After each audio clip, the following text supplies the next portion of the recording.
লাখ নিবনুৱা যুৱক যুৱতীক সুখবৰ দিলে ৰাজ্যৰ মুখ্যমন্ত্ৰী ডক্টৰ হিমন্ত বিশ্ব শৰ্মাই ভাল খবৰ কঢ়িয়াই আনিছে হিমন্ত বিশ্ব শৰ্মাই শীঘ্ৰে ওলাব চৰকাৰী বহুকেইটা বিভাগত চাকৰি আৰু চৰকাৰী চাকৰি লবলৈ সাজু হওক খালী হৈছে হাজাৰ হাজাৰ পদ খালী হৈ থকা কেইবাটাও বিভাগৰ পদ পূৰণ কৰিব হিমন্ত বিশ্ব শৰ্মা চৰকাৰে অতি শীঘ্ৰে খালী হৈ থকা পদসমূহ পূৰণ কৰিব চৰকাৰে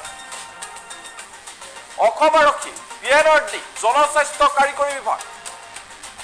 এইসমূহ বিভাগত খালী হৈছে পদ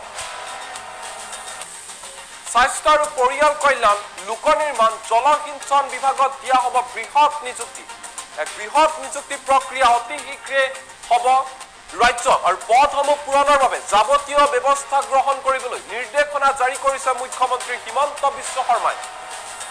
হিমন্ত বিশ্ব শৰ্মা চৰকাৰৰ লক্ষ্য 1 লাখ চাকৰি 1 লাখ নিবনুৱাক চৰকাৰী চাকৰি দিয়াটো হিমন্ত বিশ্ব শৰ্মা চৰকাৰৰ লক্ষ্য যিহেতু নিৰ্বাচনৰ সময়তো হিমন্ত বিশ্ব শৰ্মাই প্ৰতিশ্ৰুতি দিছিল 1 লাখ চাকৰি দিয়া হ'ব আৰু 1 লাখ চাকৰি দিবৰ কাৰণে সম্পূৰ্ণৰূপে সাজু হৈছে হিমন্ত বিশ্ব শৰ্মা চৰকাৰ যাৰ পৰিপ্ৰেক্ষিতত পুনৰবাৰ কৈছো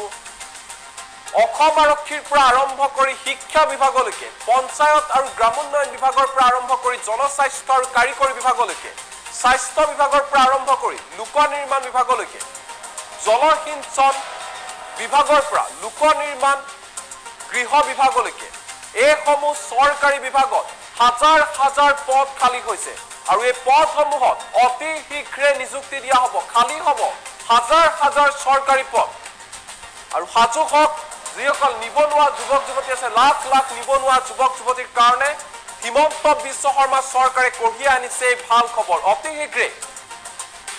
ৰাজ্যত নিযুক্তি দিয়া হ'ব হাজাৰ হাজাৰ চৰকাৰী পদত নিবনুৱা যুৱক যুৱতী